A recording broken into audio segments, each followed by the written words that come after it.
দাম কমেছে পেঁয়াজের, খুশি ক্রেতারা। অনেকটাই দাম কমেছে পেঁয়াজের। নাসিকের থেকে আসা পেঁয়াজের দিনবাজারের পাইকারি বিক্রেতারা বলেছেন পেঁয়াজের দাম এখন 17 থেকে 20 টাকা, যা বাজারে বিক্রি হচ্ছে 25 থেকে 30 টাকা দরে। তাই দাম কমাতে কিছুটা হলেও স্বস্তির নিঃশ্বাস ফেলছেন মানুষ। কারণ কয়েকদিন আগে পেঁয়াজের দাম হয়েছিল 80 টাকা থেকে 100 টাকা কেজি, কিন্তু সেটা এখন 25 টাকা থেকে 30 টাকা দরেই বাজারে মিলছে। পাইকারি বিক্রেতারা বলেন পেঁয়াজের দাম এখন আপাতত কমই থাকবে, দুর্যোগ না হলে দাম একই থাকবে। বাজারে এখন পেঁয়াজ 25 টাকা কেজি দরে বিক্রি হওয়াতে খুশি সাধারণ মানুষ।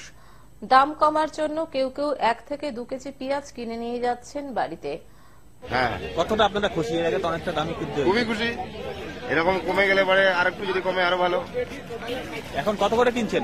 30 টাকা কিলো। 30 টাকা। এর আগে কত করে কিনছেন? এর আগে 50 টাকা, 60 টাকা। আশা করছেন এটা থাকবে?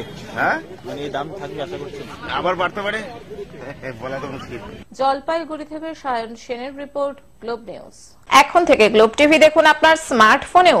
গুগল প্লে স্টোর অথবা অ্যাপল স্টোর থেকে ডাউনলোড করুন গ্লোব টিভি লাইভ অ্যাপ। এছাড়াও জিও টিভি অ্যাপ থেকেও দেখুন গ্লোব টিভি লাইভ।